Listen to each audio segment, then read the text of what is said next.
Okay, so if you like Blood Bowl, you can play a one-off match, and it's great fun.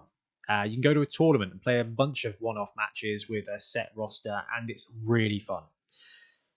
But if you like Blood Bowl, I think it's inarguable that the best way to play is, other than obviously Blood Bowl Sevens, is a full-on Blood Bowl league, right, Ben? Yeah, absolutely. Tournaments are great, but personality of a league, ripping in it. Your team develops, your players develop. There are storylines within the league itself. This team's beat this team. This guy died. I'm having a miserable time. This guy's stopped going. There's there's an element to it. I think a big part of it is the time. Like, things need to exist for a period of time to actually matter. So I am jazzed because the NFL is coming back, right? Which means that for 4 months, 5 months actually, there's this thing that exists. And actually, if you think about how quick like FOMO is now, Ben, it could be like, oh my god, there's this new release coming, and then before the release has even dropped, you're on to the next thing that hasn't been released yet, and it kind of like life moves on. But when you've got like a Blood Bowl league or something that takes place over the course of months, if you aren't there that Tuesday, Wednesday, Thursday, it's gonna be there Friday. Like, it's gonna be there Saturday. And if you can't make it to club night, you're gonna be able to a couple of days later catch up with the guys and be like, what happened? You're gonna be able to use something like Google Sheets or Tourplay to be able to look at the standing when you're ready. And it's that ever-present bit, I think, that slower, more full encompassing thing about a league that makes it just something really special. Yeah, absolutely. Yeah. This is just we've talked about it before, of like the game outside the game, right? Yeah. Where you just get that with a league. One of my favorite times is always like, yeah, after a Blood Bowl night has happened, and then everyone's, yeah, like you say, catching up with each other, being like, how was your game? What happened there? Oh, you lost, like that guy, like lost my rat ogre. That was great fun to tell everyone. Like, it's so jazzed about this rat ogre I painted up, and then he dies in the first like half. Yeah, and yeah, no, it's just it's the stories, It is. But so we thought we'd spend a little bit of time because we wanted to talk through Tourplay. So we'll do that in a minute. And like we kind of said at the beginning of the episode, we've got this little blip of calm space where we can talk about evergreen topics. And League is probably the most evergreen of topics. So we're going to talk through just a few things to consider if you're going to be joining a league or running a league. Just kind of, we're going to have a casual, chill conversation and just talk through what's gone well, what's not gone well, what we think is pretty important. So, I mean, we've got some show notes there, Ben, but straight away off the top of your head, what's the most important thing to start with when you're kind of starting a league? Do you reckon? Players. Yeah. People to do it with. Yeah. Actually, that's a really we haven't even got that one on the list. Actually, we kind of assumed you've got players, but no, you're bang on. You need to test to see if there's a market for it. So we've restarted Wobble after a little bit of a hiatus. My goal was to start it, and then obviously the whole hospital thing happened. So Ian carried on, but we spent a month beforehand being like, hey, this is what we're thinking for the league. Who's in, and actually garner some interest, garner some questions. And I think you have to have like a 4-week lead time to let people know that their league is coming, so that you can get players who are interested. And that kind of falls into the first bullet point I put on there, which was about timeline, which is like publicizing it ahead of time so that people know when it's starting and how long it's going to go on for. Because league length, Ben, can be one of the most impactful things for Blood Bowl, can't it? Oh yeah, absolutely. Especially real life commitments and things like that. Like not like asking people to play every week is sometimes actually quite a big ask. That's quite a commitment that you'll have to take out of their lives. Yeah, I agree, and that's for you and me. Like, let's be fair. In the world of responsibilities and commitments, right now, we're pretty easygoing. I think there's a reason why we can do the podcast. Like, yeah, you don't have to run out and get a child every. But I still can't make league week every single week. I've got job, I've got family, I've got things crop up. So we have this kind of open format in Wobble and we've limited the amount of games per month as well.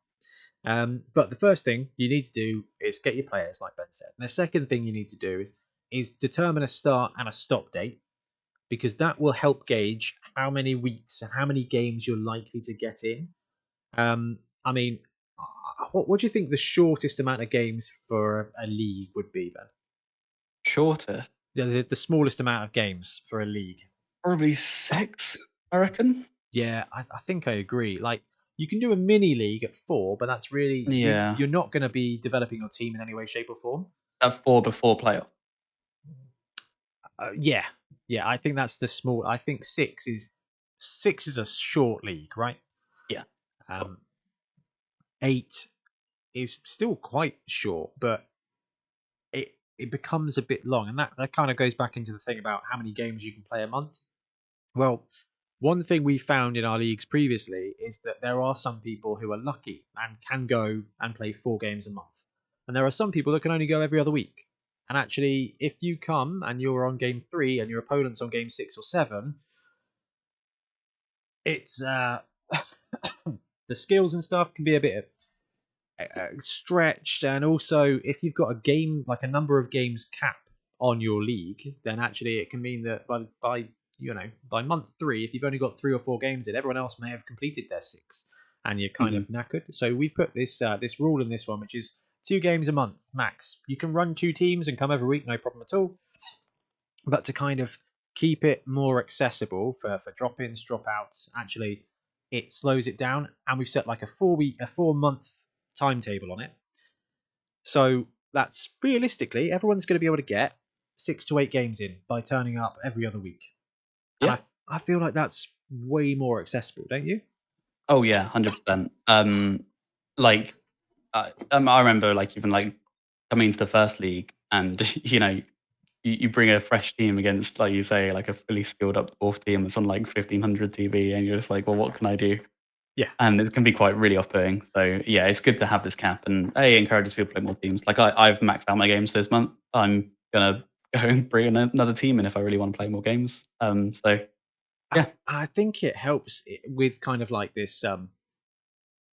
You just bought another game system army, right? That means that actually, if you've got 4 club nights a month, you skip one because you've got family, you play 2 Blood Bowl games, and then you play another game of something different, or you bring a different team, or you play a game of Age of Sigmar on week 3, and you're not tied down. Now, if you are in a place where everybody loves Blood Bowl, and every single week is a Blood Bowl game, then that's just the absolute flipping dream.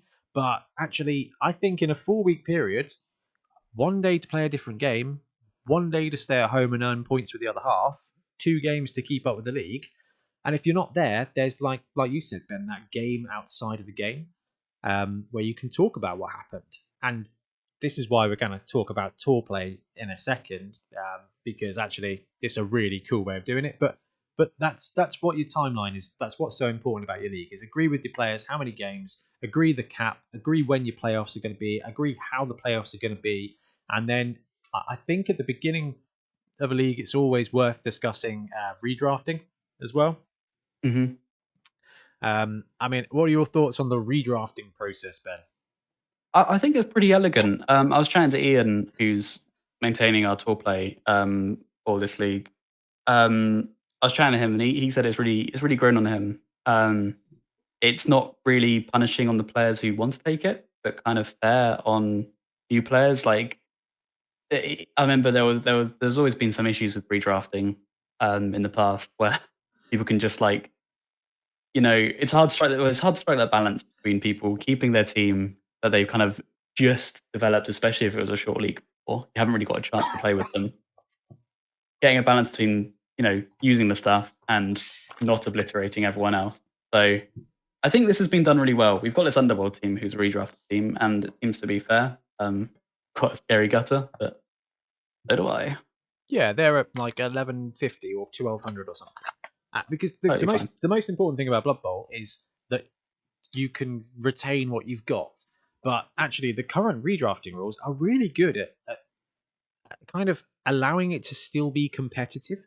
But your mileage will absolutely vary, and your climate will absolutely vary. I know that Milton on the Isle of Wight, like there's some teams there that have been being played since before color televisions, like, and they've got all the stats, and it's like, actually, you know what? If I've been playing, a D&D campaign for 5 years, and then someone was like, "Oh yeah, we're going to start a new campaign, and all your characters die," that's harsh. And Yeah. actually, the same is true of Blood Bowl to an extent. But I mean, in the before times, Ben, like I had an awesome Skaven team, and in season 2 or 3, I would have been gutted to lose it. But by season 4, you're kind of like, you know what, it's fine. Like I've had my shot, I've had my cycle, and the 2020 reset was a really good opportunity for all those big bad teams to kind of be retconned. Yeah, it's almost like with Spider-Man. Like you go through the first 3 movies, and then all of a sudden there's a new cast. And it works really well. So yes, get your players. In the case of Spider-Man. Yeah, I like the most recent Spider-Man best. Oh, you're fighting against Tobey Maguire there. Um, I've got this plant behind me. Hang on, it's got to be the other side. I can't see it. I've got a spider plant behind me named Toby, named after Spider-Man. So I'll have you know. But we can agree that the Place on my second heart. Spider-Man was the creepiest, weirdest one. Like Oh, I yeah, love Andrew I love Garfield. Emma Stone, but that was just Yeah, weird. Like, Yeah, yeah, it was like Salad Fingers was a superhero. It was that it was that level of uncomfortable. the lip licking and things like weird. Yeah, very strange. So yeah, timeline, players, frequency, how often you're meeting up, whether you're going to allow people to play at home, play differently. I mean, we have Wobble players from Poole, and you're in Whiteley, like on the way to Fareham, Portsmouth, and Sam's from like Shirley and stuff. So actually, there's a lot of people that travel half an hour. Good day. Yeah, but like you need to agree whether or not you're allowing people to play outside of club. So you and Sam yesterday, because actually you live closer than club to each other. Yeah. Made sense for you to actually just chill out and play a game there, right? Yeah, it was great. Rocked out the board game table, stuck on the mood lighting. It was very sunny, so we put on orange. And it's fantastic. I had a great time. And I'm hoping to be able to pick up a game against Trips in Entoyment. I can just go over there because he lives near Entoyment. And, we can go play a league game there. And having all that stuff is really important. But I guess the next thing is like discussing whether or not you're going to have a fixed timetable or an open timetable. Now, Ben, you kind of touched on a fixed timetable and some of the challenges in that one. I want to open up a bit about fixed like matches and stuff. Okay, full disclosure, if this is in show notes, I don't have there's one show notes document. It's got all the episodes in. Oh, it's a living document now. Yeah. That's why I'm just here trying to wing a script. And it's been live since episode 91. It's 97 now. Dude, that's why you never send them to me anymore. I'm there every week just being just like, what was I supposed to say on this? All right, that's my bad. I explain a lot. No, but we're talking about like fixed. This is how we started at Wobble. It was a case of, but then we only had like 6 players, so it was like round robin. This is the schedule. Week 2 you're playing James. Week 3 you're playing Ben. Week 4 you're playing Craig. And I feel like with smaller player counts, that's fine.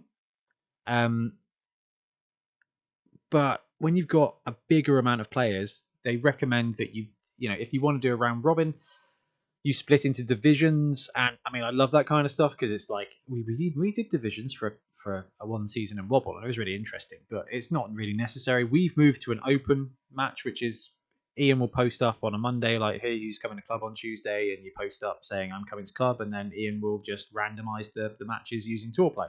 So actually, like, it's awesome. So if you can't make it, then it's fine. It's not like, oh, I've got to play Ben this week, and I'm not going to make it, which means we need to reschedule. Like, that's absolutely fine. And if you're invested at a level, then it's okay. But I feel like when it comes to player bases, Ben, like when it's small, it's okay. But when you hit that middle zone of like 7 to 17, it becomes almost impossible to line up matches. Yeah, it really does. It's hard to do it fair as well. Yeah, Yeah, because if your opponent can't, like, if we can't go on week 3, well, what do? Like, do you shuffle all the matches around? Do you just, like, James can't play a game that day? Like, oh, I'm sorry, your coach doesn't come up, even though you can come on that Tuesday and we could probably sort a match out. We're going to say no, and you're going to have to find another night to play. It doesn't fit with us at Wobble because we are kind of quite relaxed. But actually, if you're going into a league or a D&D campaign or whatever, or Arkham Horror, then actually you've got a set night. Then actually it's perfectly manageable. But it's just yeah. about either you as the commissioner saying to the guys, right, what is it we want to do? Or if you're starting a new league, publicizing clearly what you're going to do so that players can opt in and out, but just Mhm. be super aware that real life happens. Like, I was super excited to come to club on Tuesday, drafted a new team because I was like, yeah, actually, I'm going to play Black Orcs. This is going to be wicked. And then all hell broke loose at work. And I was just like, I can go to club, but I'm going to be so stressed about work that I'm gonna You're not really going be. to enjoy it. Yeah, well, it was just like I'm gonna have to work after I've played Blood Bowl, and that means I'm gonna be doing 8 in the morning till 11 at night. And I was like, from a well-being point of view, I think it's best that actually I skip Blood Bowl for a night Mhm. because that's what you have to do. Like, if you want to maintain wellness and well-being or whatever, you kind of got to balance what is really important. And sometimes you're gonna have to skip a night of Blood Bowl. These things. And if you've got 20 something, we've got like 26 teams in our league, Yeah, that's pretty you're probably intense. going to have 2 to 3 coaches that are going to have something come up every week because that's just what happens in life. So yeah, you can have an open thing, you can set a fixed schedule, or you can do the kind of halfway house, which I think is what Entoyment did then, where you kind of go, you have to play everybody once, do it in any order, book your own games, have your games. Like, you've got 10 weeks, there's 6 players, so each of you sort of match against each other within the next 10 weeks. Go. I mean, what do you think about that mechanic? I think that's pretty cool. However, without kind of like the restriction of like this, like a club night or 3 games per month, you're going to have some people who just blitz through all of that like really quickly, and then be like, now, and have to wait for everyone to catch up, or wait till playoffs, or have to get another team. At which point you're sort of shortening the pool because there's going to be some people who don't play 2 teams, and then it's eventually. I just feel like spreading it out kind of keeps the league kind of moving consistently. Yeah. It's fun to watch it grow. Like here, sure, we've got some teams have 3 games, some teams have 1, but it's not going to get much more different than this. And so the standings are kind of open to change. Otherwise, if you have someone who's like, they've played 7 games here, they're Yeah. going to be at the top, most likely, or likely to be at the top, and then they're not really moving. Yeah, And I don't think that's they very have to they interesting. stop for 2 months. Yeah, exactly. Yeah, Yeah, I actually quite like the way we're doing it. And it means that I like it. actually me, who I love Blood Bowl, but actually I've been too poorly to come to club. Actually, I've missed the first month of the league. Um, I'm only 3 games behind you, like, and that's Yeah. fine. I can book a free game and then go to club twice, and I'm only going to be a game and a half behind, and that means I can play catch up, and it's actually going to be all right. So I love that as well. The next bit we got is rule set. A good thing about Blood Bowl is that it's all in the book, but other than like the actual physical rules, Ben, what kind of boundaries, what kind of things do you think would be important to talk about going into a league? I think inducement restrictions are kind Yeah, of that's a good thing. There are a lot of leagues who like don't use wizards and things. terrible There's people. some leagues there's some leagues which don't who might ban certain stars, and it just might change how you like you know if you're just like, oh, I'm really excited to run my goblin team with all the stars, and then just like, actually can't use bomber or whatever, it Yeah, might change what you do. I think it's good to address up front.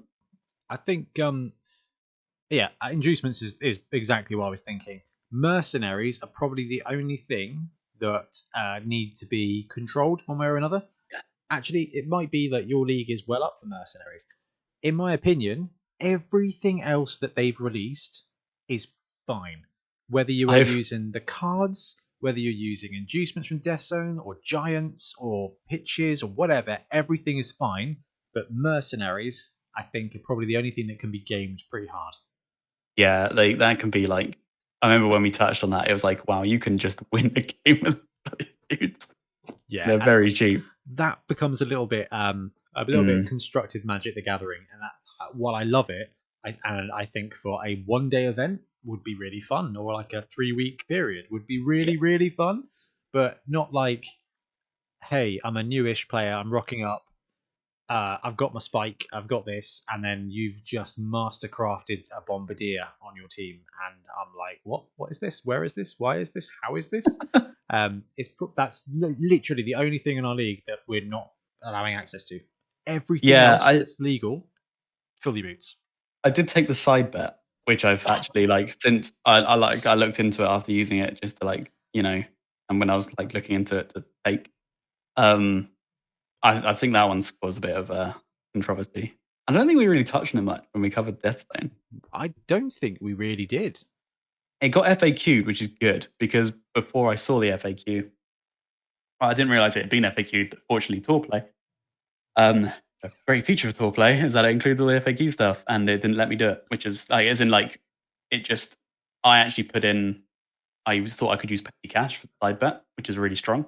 Yeah, the Tourplay actually just took it out of my treasury, which I didn't even realize. So thankfully, I won it because I would have just made myself so poor because I put all my money. So the side bet, you can put your treasury money in, and if you win up to 100k, if you win the match, you double it. Otherwise, the money just goes away. Right. Yeah, which is an interesting catch-up mechanic.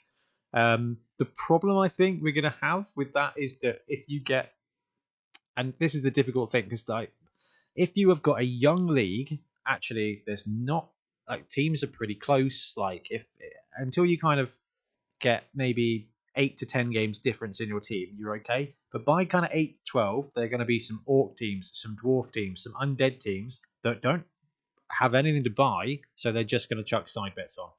I think farm cash. Yeah, I think a good house rule is you can only take it if you're the underdog. Yeah, I actually, I think that's a really good way of doing it. Yeah, because otherwise, like you say, it was great for catch up. Like game 1, I lost my Rat Ogre. It enabled me to buy another one and get after game 2 because I just got a load of money. But yeah, I could just now take it every game and probably get loads and loads and loads of money and buy like all my good players like straight away. So do you think? I think that's quite strong. Do you think it would almost be better if it was inducement only then? No, because I feel there's no reason not to get. Gotcha. Because you don't lose anything, right? If you have like 30k, it's either that or it's either the mascot, or you can like get 60k in the bank. Oh, that's fair. Which is just like stupid strong. So I think treasury only. Like if you read Deathstone rules as written, you can use petty cash. There's nothing to say that comes out your treasury. Oh, but that's why it's FAQ. Yeah, FAQ it is treasury. Yeah, that makes sense. It does make a lot of sense. I've forgotten about that one. But but that's it. Like, have a rule set. Discuss what's available, what's not available, what teams are available. Maybe you don't want the Slan team. Maybe you don't want Teams of Legend, because no one can go and buy it. Like, personally, have them all in. It's fine. Maybe you want to add some secret teams. Could not recommend that enough. Like, it's just outrageously fun. Whether you're going to have, we used to have underdog bonuses in the old leagues, didn't we? Where if your team was 250k less or something, you got a free MVP at the end of the game because actually promising young talent. And it was a good way of being like, ooh, I'm down 250k here. Like, this is going to be tough, but at least I get an extra MVP at the end of it. Like, no, I think that's anything to catch up is always good. You can really fall behind far in Liga. However, I do think the inducements in this edition are a lot better. But that's mostly because Hackflem and Griff just can win a game.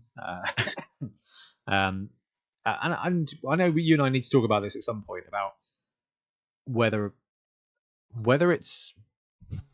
winning is necessarily worth it for the first half of a league.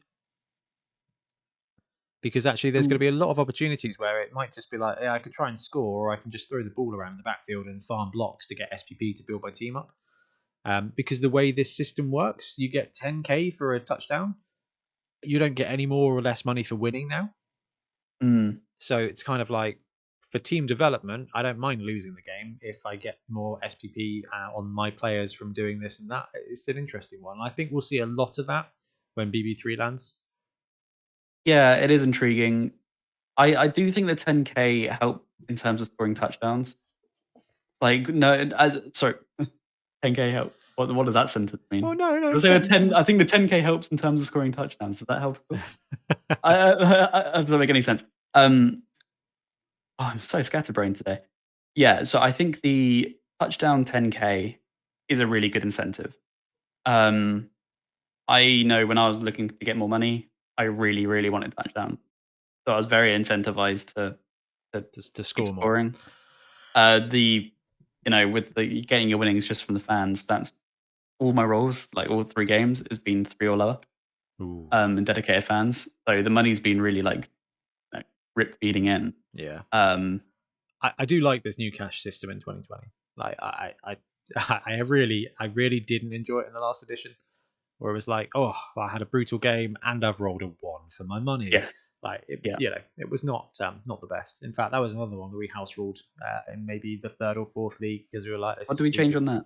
It was a average between the 2 players. Oh, okay. To stop this from happening, basically. And it worked out brilliantly. So yeah, talk about where you're playing, when you're playing, what kind of schedule you've got, what house rules you're using, what adjustments or game limits you're using. Talk about what your playoff schedule is going to be like. So we invariably say you can play up to 6 or 8 games by this point, and then top 4 teams will go through to the playoffs.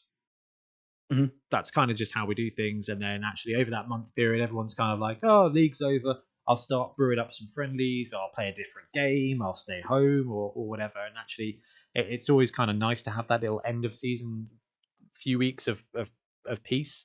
It's quite useful while people play for the cup. Like it's really interesting. And the last thing to touch on, which will lead us into the next segment, is how are you going to manage your league? And I mean, what did we use for the last few seasons, Ben? We've used an awesome sheet. We used Google Sheets, but Excel and other stuff. I think there was a OBBBBBLM that was like, I don't know if that's been updated. I just gave Milton a seizure, I think that one. Yeah, he had a horrible time trying to fix it. Do you know what? There's nothing wrong with just using paper rosters, though.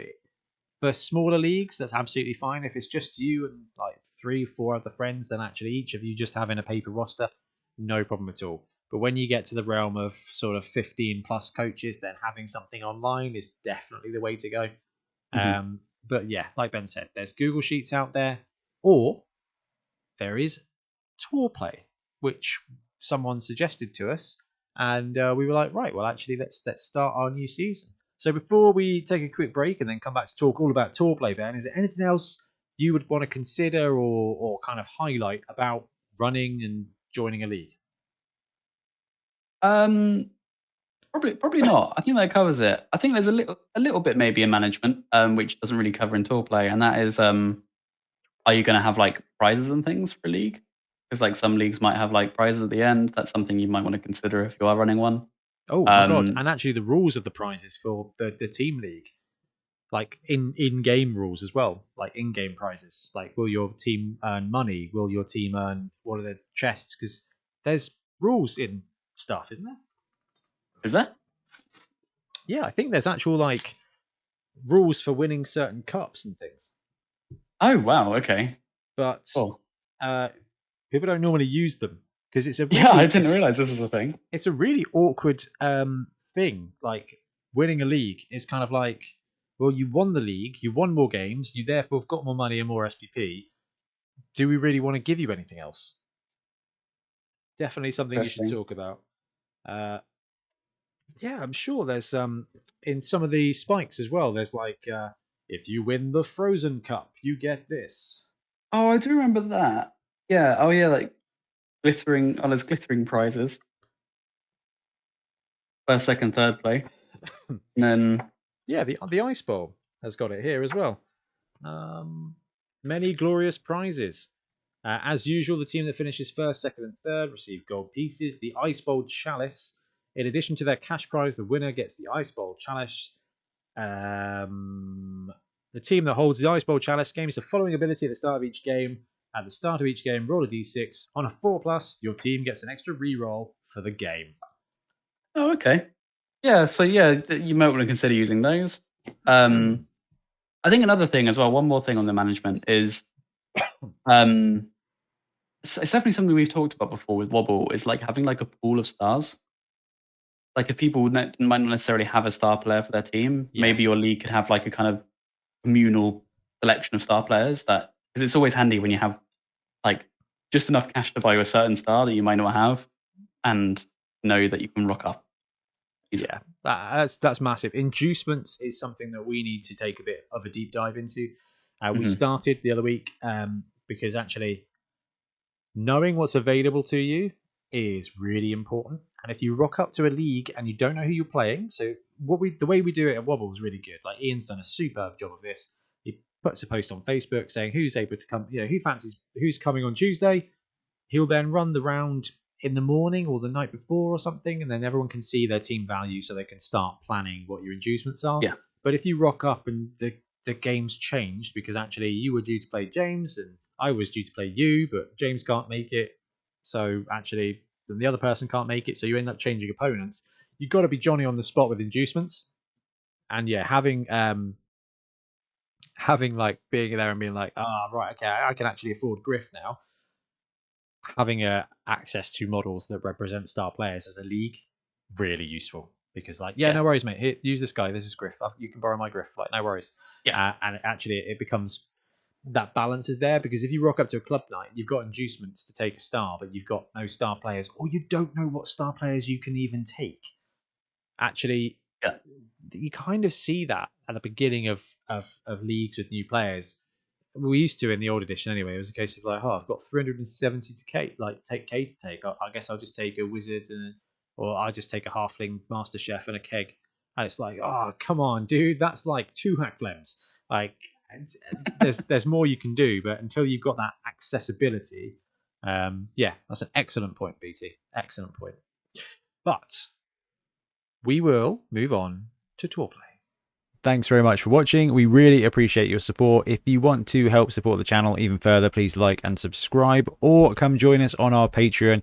We have early access to content. We get loads of feedback from you guys, and we try and do competitions as much as we can. Or you can get yourself some Bonehead Podcast merch on our Spreadshirt site. So if you want to support a team, especially for the Bonehead Championship, you can pick up a shirt, a mug, things like that. It all helps support the channel, and we really appreciate it. Anyway, links below. Thank you very much. Happy blocking.